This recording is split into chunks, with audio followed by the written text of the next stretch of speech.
It looks like we've got a lot of people joining us tonight.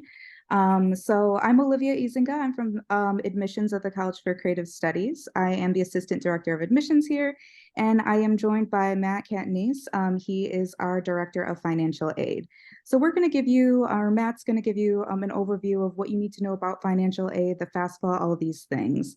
You can put your questions in the chat and we will get to those at the end. And if you have questions about the admissions process, feel free to put those in the chat too, and I can answer those. So Matt, I'm going to hand it over to you.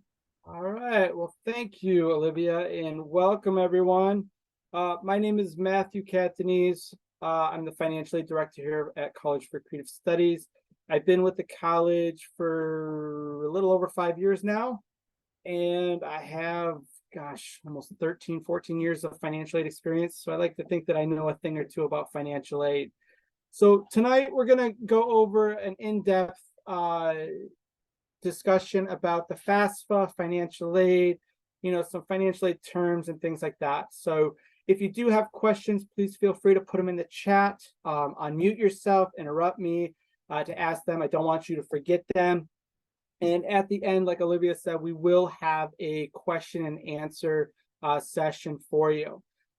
So with that being said, I'm going to go ahead and get started. So topics we're going to discuss today. What is financial aid? We're going to cover the cost of attendance. We're going to talk a little bit about the Student Aid Index, or SAI. It's the new expected family contribution, or EFC. We're going to discuss a little bit about financial need and what that is, different categories, types, and sources of financial aid. We're going to jump into the FAFSA application, and we're going to talk a little bit about special and unusual circumstances. So what is financial aid? Financial aid is any form of funding that helps pay for your post-secondary education that does not come from family or personal savings or earnings. So your grants, your scholarships, student loans, college savings plans, things like that. It helps cover the cost of tuition, mandatory fees, housing, meal plan, and necessary books and or supplies.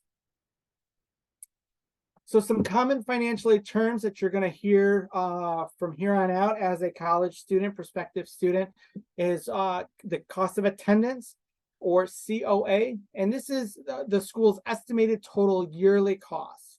So your sticker price, more or less. And it includes both billable and non-billable costs. The Student Aid Index, or SAI, this is the number resulting from the evaluation of a student's or family's approximate financial resource for a student's post-secondary education. This number is determined directly from the FAFSA information. Financial aid need is you're determined by subtracting the Student Aid Index from the cost of attendance. This helps determine need-based aid, like some need-based grants, need-based scholarships, work study funding, subsidized loan eligibility, things like that.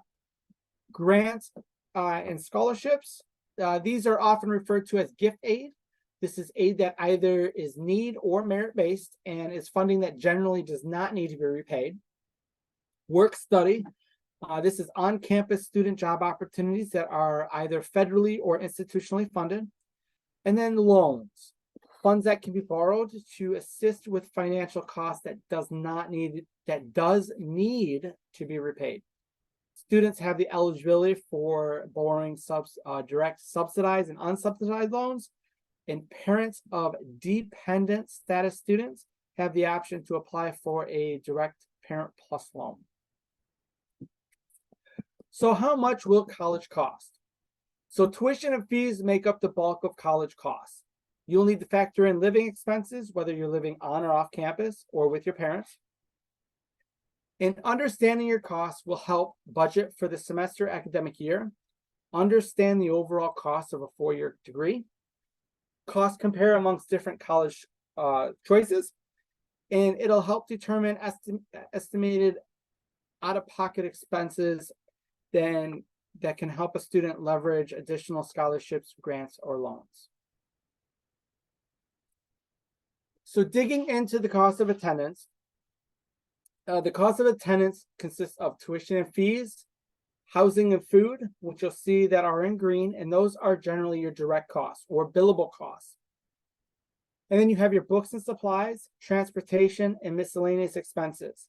Now, these are expenses that the student is going to incur at some degree, but it could be more, it could be less. So the school helps come up with a standardized dollar amount that all students have within their cost of attendance. So for College for Creative Studies, the 2023-24 cost of attendance, if you visit our website, you'll see that our sticker price cost of attendance for students living on campus or off campus is $67,865. Okay. For students that are commuting or living at home, the total is $60,887. So you'll see on both the top portion, your tuition, resource fee, registration fee, accident insurance, and tuition insurance, those are all the same. And then when you get to your off-campus and on-campus housing, the room and board is considered a direct cost. So that's why it's slightly higher. So in determining financial need, again, it's the cost of attendance minus the student aid index equals your financial need. So putting it into reality, on average for this year, 2023-24, the average grant and scholarship package, and that's from all sources, including federal, state, and institutional grants and scholarship package, students were awarded around $30,191. So if we were to take that off of the sticker price, or I'm sorry, the direct cost, so tuition, mandatory fees, room, and meal plan, you're looking at reducing the the amount to $32,550. Now, for a commuter student living, with parent, that reduces the estimated cost to $21,510. So you can see that it reduces the sticker price per se almost in half. You will see tuition insurance has an asterisk by it. This is the only fee that is opt-outable. Tuition insurance is there for students. All students, undergrad students, are billed for it. It is there for in the event that you need to withdraw for any number of reasons, health reasons, something that withdraws due to something outside of your control. You can submit a claim to recoup up to 75% of your semester costs. So types of financial aid. It's really broken down into two categories: gift aid and self-help aid. So your gift aid is your scholarships and grants. Your self-help aid, which you need to do something more for, is your loans and work study employment. So jumping into scholarships. Scholarships don't have to be repaid. They're awarded based on merit, skill, or unique characteristic. And they are received from the school or from private companies or organizations. Some of CCS's scholarships are merit awards. So the applicants at CCS are automatically considered once they complete their admissions requirements. Awards are based on portfolio review and academic achievement. So your GPA, and those are weighted 50-50. And they are renewable year over year for up to 4 years total. And you need to maintain a cumulative GPA of a 2.5 or higher. CCS also offers scholastic art scholarships. These are for high school students who've won gold or silver medal at a national level. National gold medal recipients receive $2,000 per year for 4 years, so $8,000 additional award over the 4 years of attendance. And then the silver medal recipients receive $1,000 per year for 4 years, or $4,000 additional. So there is a question in the chat that states, what if a student has a lower GPA than 2.5? So a student that has come to CCS the fall semester, they have a cumulative GPA less than 2.5, they'll have one additional semester to get yourself back into good standing, or you risk losing that scholarship. And once you lose it, it's not given back. So it's very important that you maintain a 2.5 GPA or higher while attending CCS to maintain your merit scholarship awards. So jumping into grants. Grants usually don't need to be repaid. They're awarded based on financial needs. So there's your financial need calculation, your student aid index minus your cost of attendance. These are generally received from the school, from state or federal programs. And FAFSA filing is required for eligibility. So some grant programs from the state of Michigan is the Michigan Tuition Grant or Michigan Competitive Scholarship, the Michigan Achievement Scholarship. From the federal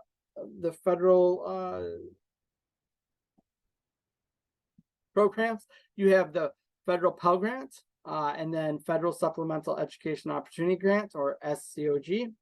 And then for CCS, we do have a CCS institutional grant available to students that we look at eligibility requirements for.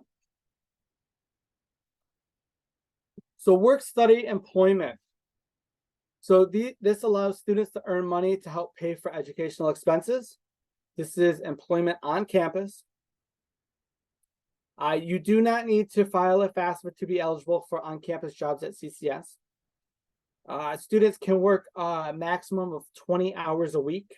They are eligible to maintain multiple positions, but they can't exceed that 20 hours a week. And there's 4 pay tiers, from minimum wage all the way up to $13 an hour. I encourage all students to look at the work-study opportunities because it helps keep the students engaged at the college. It also gives them, opportunity to earn a little extra money so that they can help with these educational expenses.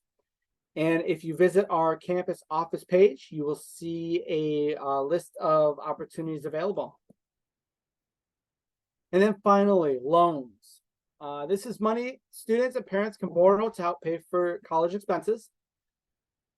These are funds that do need to be repaid. So repayment begins after education is finished, as long as the student stays enrolled at least half time, which is 6 credits. Loans include your subsidized, which is in the student's name, and this is interest deferred. The current interest rate is at 5.5%.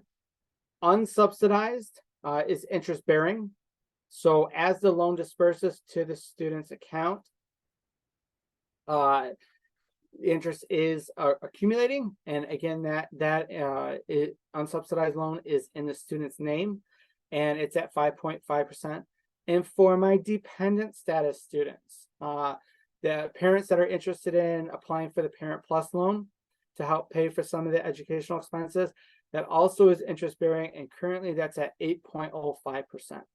Now the interest rate, it changes from year to year. It is fixed, so it is very common that students that borrow loans for multiple years will have loans with different interest rates.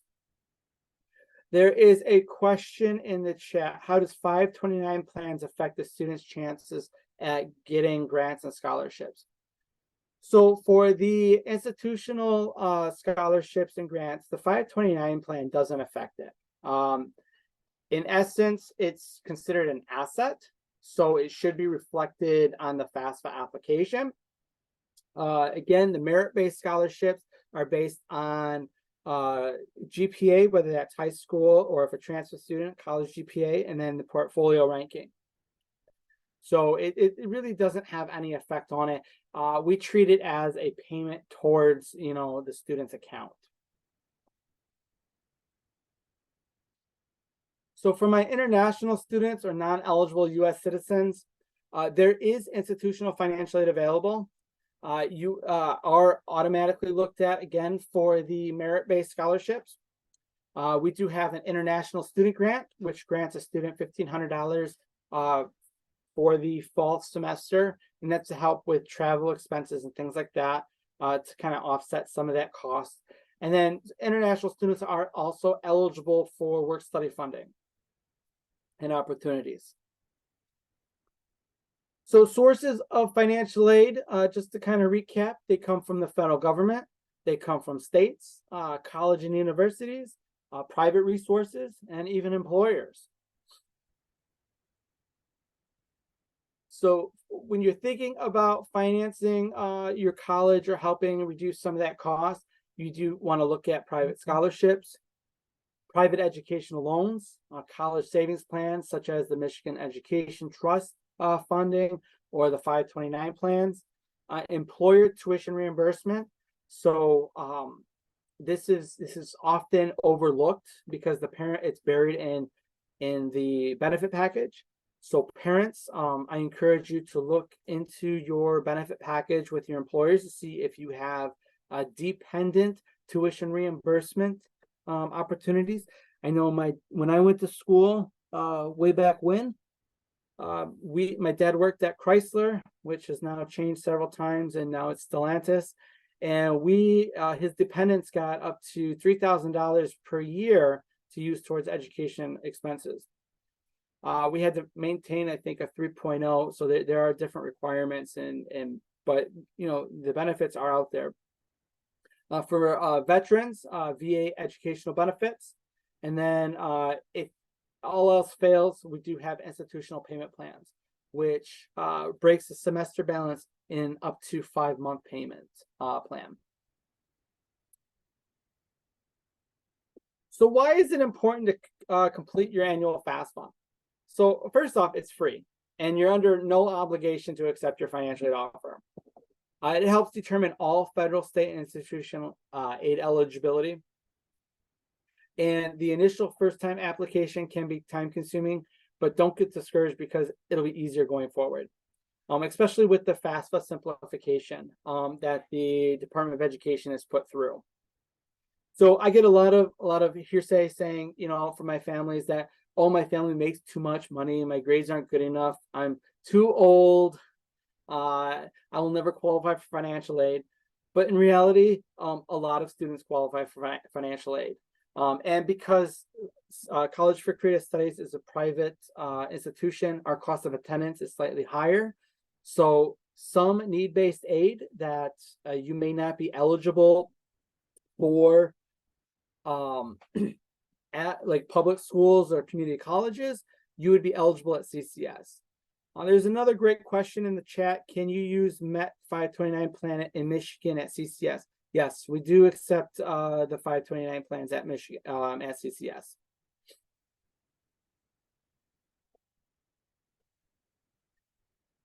So the free application for federal student aid, or FAFSA. So this helps collect demographic and financial information. This information is used to calculate the Student Aid Index, or SAI.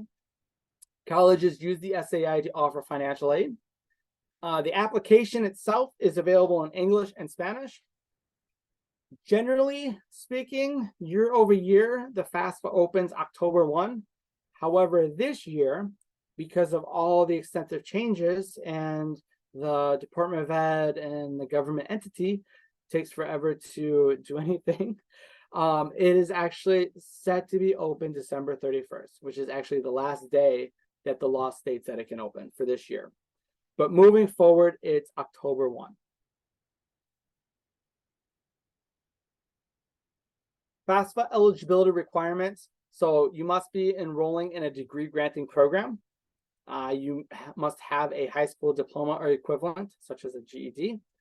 And you have to have U.S. citizenship. So either U.S. citizens, permanent residents, residents of the freely associated states, or other eligible non-citizen statuses. So before jumping into your FAFSA, you are required to create a username and password. So FSA ID is what it's commonly referred to. So the student is required to set up a FSA ID and password for their self. And then each parent if married, is required to create an FSA ID and password. And that's new this year. And part of the FAFSA simplification, because you now have to be granted access to the student's FAFSA application in order to fill out your own section and submit. So it's no longer sitting down as a family and going through the motions. Each person actually has to log in and fill out their section and then sign it and then submit it on to be finished by either the parent or completed and submitted to the Department of Ed. So the FSA ID is used for FAFSA completion and access to certain U.S. Department of Education websites. Student and parents must create their own FSA ID and password. It may be used throughout the financial aid process, including subsequent years. So it's a one and done process. So I encourage you to either write it down in a safe spot. You can always re-establish your FSA ID or password if you forget it, but it is tied to a email address that a student or parent originally sets up. So a question in the chat, does each parent need to create a separate FSA ID if only one spouse works? The answer is yes. As far as I understand it, from this year, each parent, regardless of working status or tax filing status, would need to create an FSA ID and password.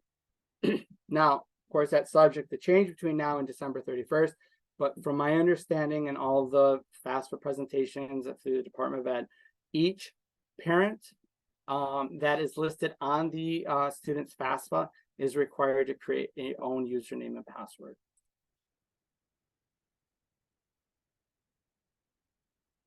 So getting started. So you'll go to studentaid.gov and you will log in using your FSA ID and password.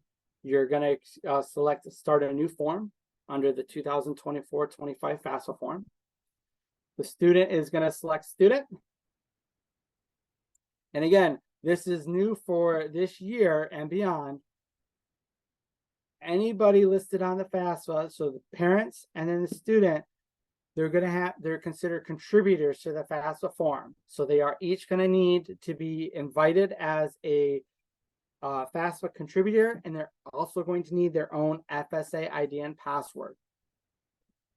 And speaking of which, the FSA ID and password generally takes 72 hours from submission by the student or parent to be verified by the Social Security Administration.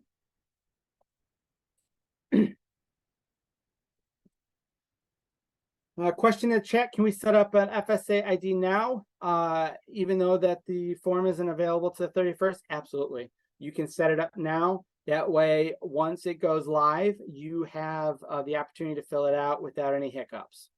So I encourage, if you have not done so already, go ahead and do that now. Set that FSA ID and password.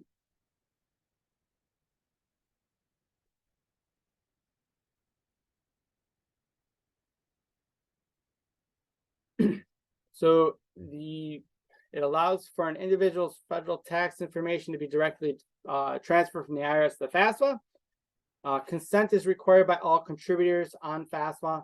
The IRS transfers information to populate FAFSA income questions for most tax filers, and it eliminates the entry of tax and income information manually, which then potentially creates issues with wrong information entered, or maybe a fat fingered, things like that.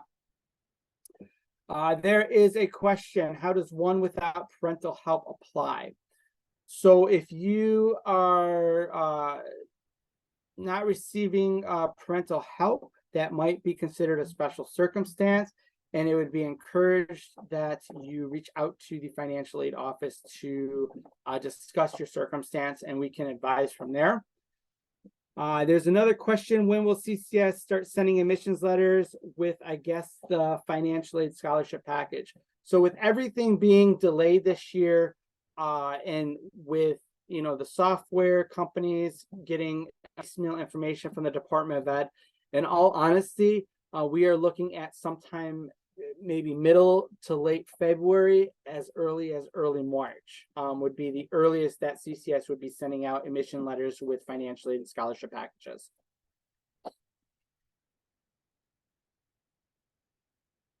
So the student information collects demographic information, citizenship status, parents' education status, parents, if they were killed in the line of duty, it'll ask you a question, and then high school information. So students provide personal information about parents to invite them to complete the parent portion of the FAFSA. That's why each parent needs to have an FSA ID and password, because the student is going to have to give the parents permission and send them an invite to fill out their section of the FAFSA. So the student financial information, this covers the tax return information. Remember, it is prior year. So we are looking at 2022 federal tax information for the 2024-25 FAFSA. So required is you will have to do the federal tax information transfer, so the FTI, from the IRS. If for some reason you are unable to, your identity was stolen or some anomaly that won't allow you to, I believe it will still allow you to manually update your FAFSA with your tax information. So you might want to have your 2022 federal tax information handy. But I believe there will be a flag on that sent to the school saying that it was manually inputted and not transferred automatically. And then that'll leave the student to just answer some asset information. So total cash, savings, checking, if they own a business, net worth of a business or a farm, or, net worth of other investments such as real estate, etc. And then once the student section is completed, they would have entered in their college selection.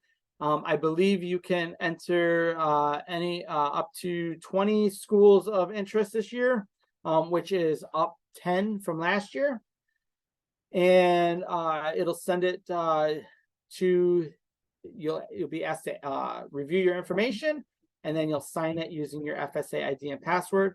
For my dependent status students, it'll be sent to your parents to fill out their section. So the parent invitation is sent to complete their FAFSA selection. The email invitation to complete parent portion of the student's FAFSA. The student again will initiate that.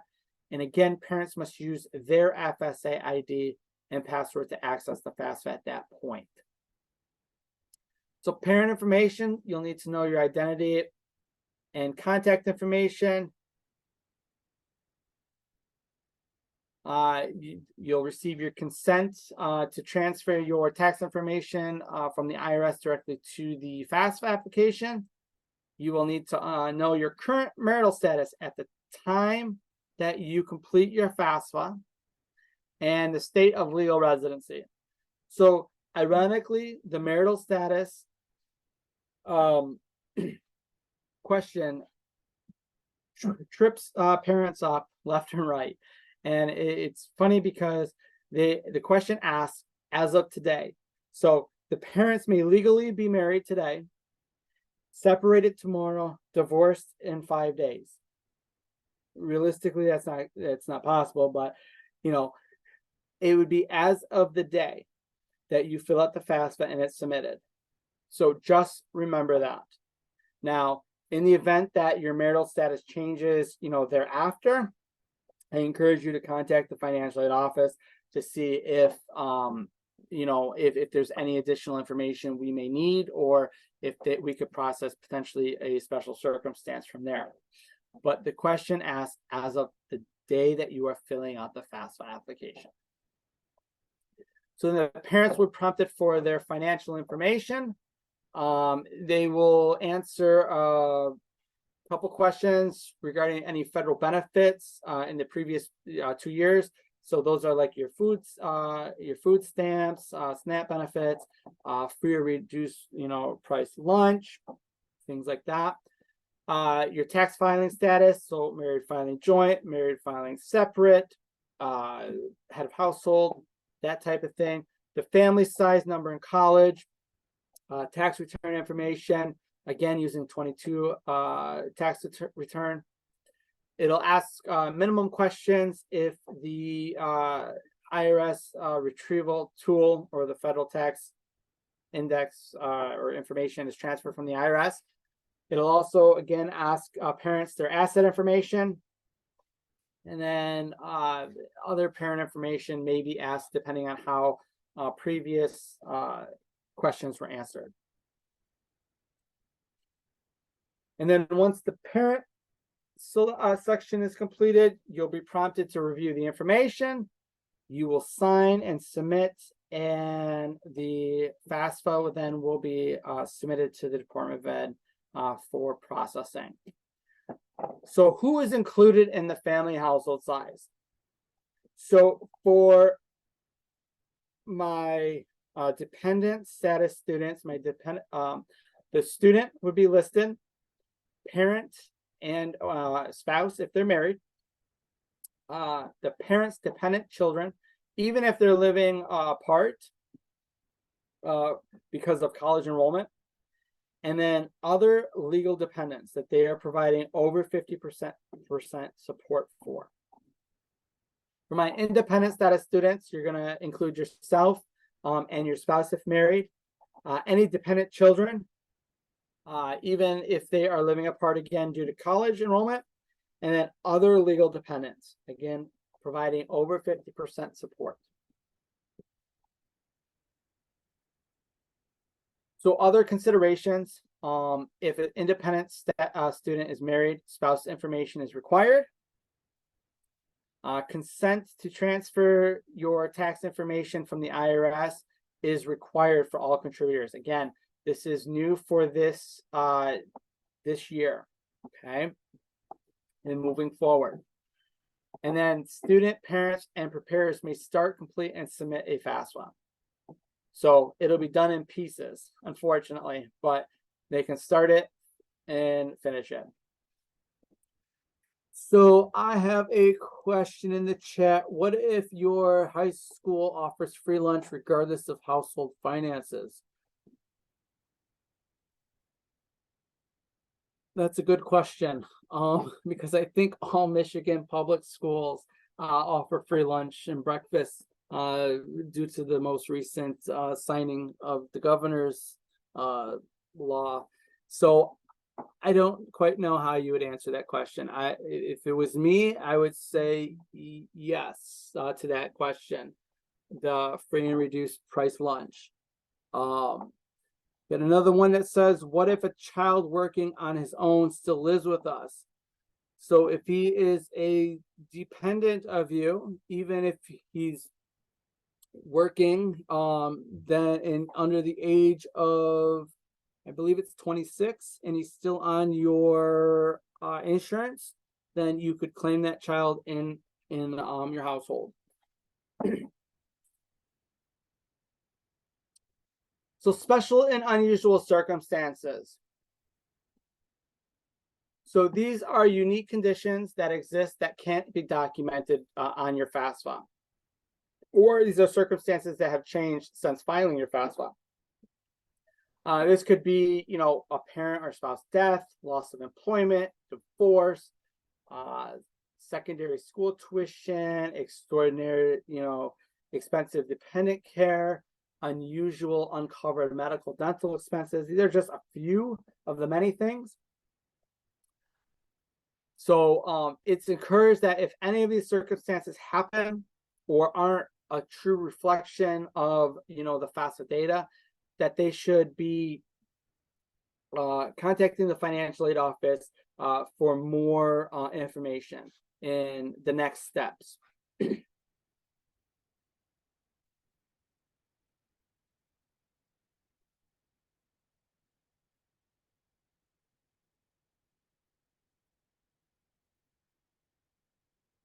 And just be mindful that decisions are final and cannot be appealed to the U.S. Department of Education.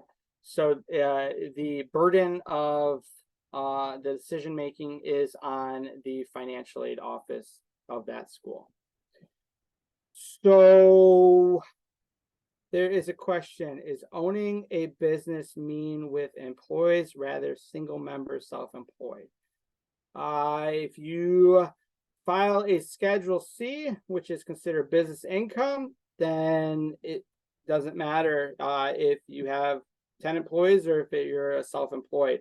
If you're, I don't know, a landscaper. You would still put any net worth of that business. There is a question: when filling out the FAFSA, is information for biological parent a requirement, or at any other legally recognized guardian sufficient? So the biological parents, if they're married, biological mother or father, if divorced, but they would have to put their spouse information if remarried. If the student was legally adopted, then the adoptive parents. But if the student was under legal guardianship or an orphan or ward of the court, then they would answer that dependency question on the FAFSA, which would then make them an independent status student. So that's a little bit of a loaded question, but yes, if you have, yeah. So for special or unusual circumstance, do we need to contact the financial aid before or after we file the FAFSA? After you file the FAFSA. So what we would need to see first is the original FAFSA application with the original information. And then we would need to talk through the special or unusual circumstance to see exactly, what path we're going to go down and what information we would need. So at that point, you would not make any corrections to the FAFSA application, and we as a financial aid office would request additional documentation and then make adjustments based on that documentation.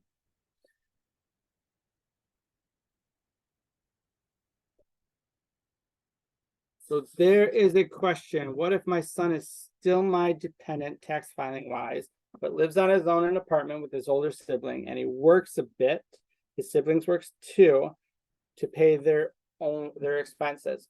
So I would consider that student a dependent student if I claim them on the taxes and they are under my insurance and they are under the age of 26. So I hope that answers that question. So for future years, do we still use tax filing information from 2 years, or is that only for the first year? Nope, it is prior years. So it'll always be 2 years back. So that was an Obama era change. And the thinking behind that is that parents of students at that point would have their taxes filed from at least 2 years ago, and which, would then provide adequate, information for the FAFSA purposes.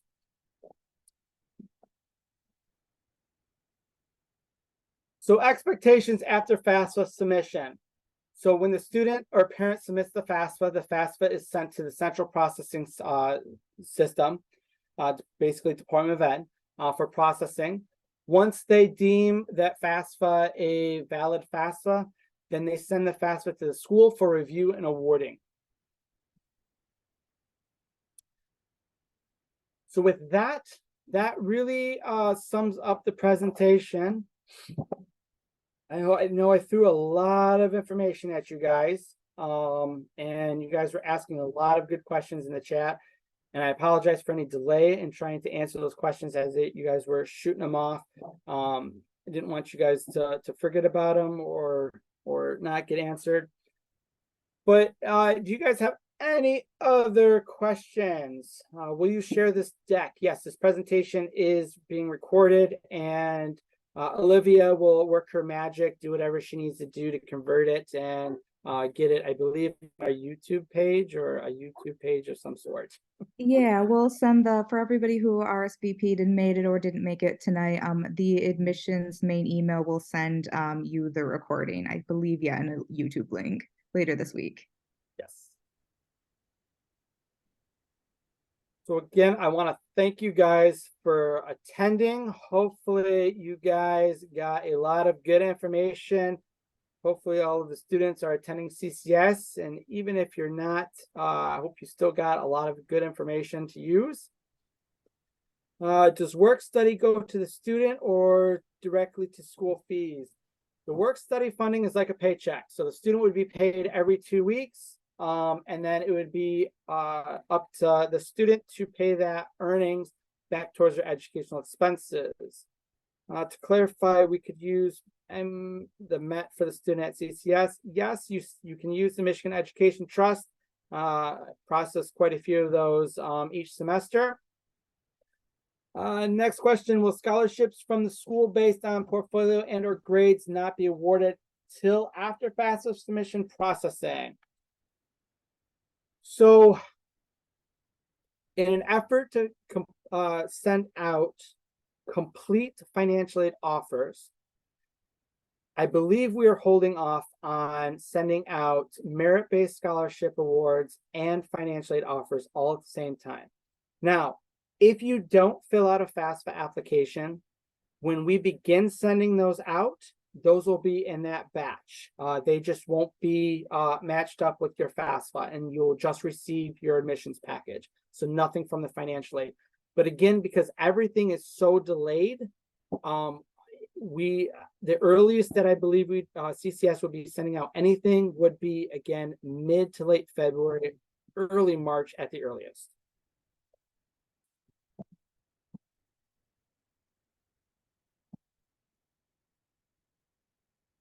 Will portfolios submitted after December 1 be considered for scholarships, or is that the final deadline? Portfolios will be considered on a rolling basis. So December 1 is the priority deadline, but since CCS, we don't technically have a hard deadline of admissions, so it's rolling. So we will be reviewing those on an ongoing basis, and each student will be reviewed for that. Is there a recommended submit FAFSA by date? So Michigan residents, I forgot to cover this, I apologize. Michigan residents, there is a May 1 deadline to complete your FAFSA to be considered for any state of Michigan aid. And again, you have to have residency status at least 1 year prior to be eligible for the Michigan aid. How about brother in school, different state, adult, is he considered dependent?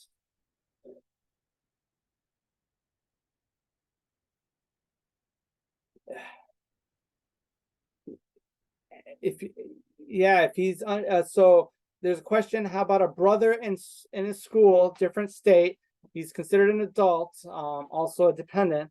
So if the student is on your insurance and you claim him and he's under the age of 26, then yes, he would be considered a dependent student, or I mean part of your household size.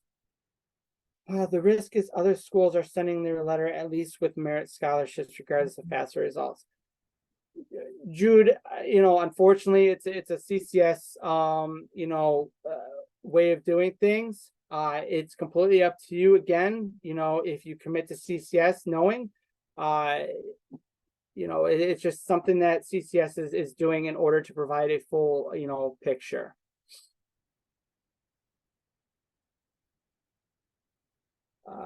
Olivia, there's a question regarding early application and portfolios being due by February.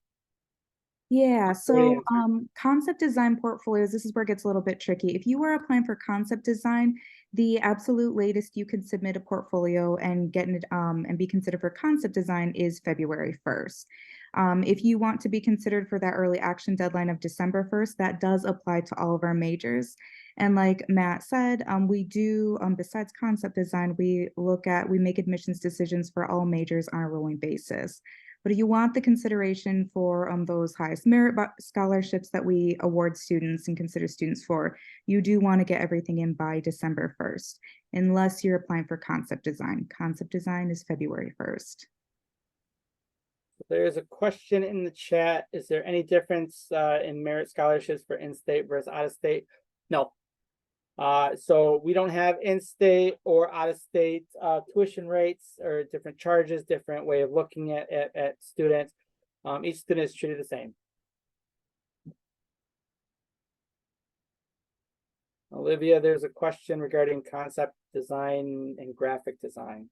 Yeah, I can't type very fast, I guess. Yeah, so concept design is a totally separate major than graphic design. If you are looking for graphic design as a major, some schools will call it graphic design. For CCS, it is under the major of communication design. So two totally separate majors. These are great questions, by the way.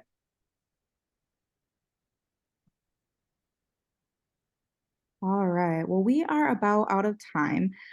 So if anybody has questions in the future that come up, you can always email Matt's office at the email address that is listed here. If you have admissions questions, I will put the main admissions email in the chat, or you can get connected with your admissions counselor if you've already applied and they've connected with you. But I am going to leave it at that. Thank you so much, everybody, for joining us tonight. And like Matt said, really, really good questions, very specific questions. So I hope this helps everybody. And like we said, the recording will be sent out later this week. And let me A put great that. evening, you guys. Thanks for attending.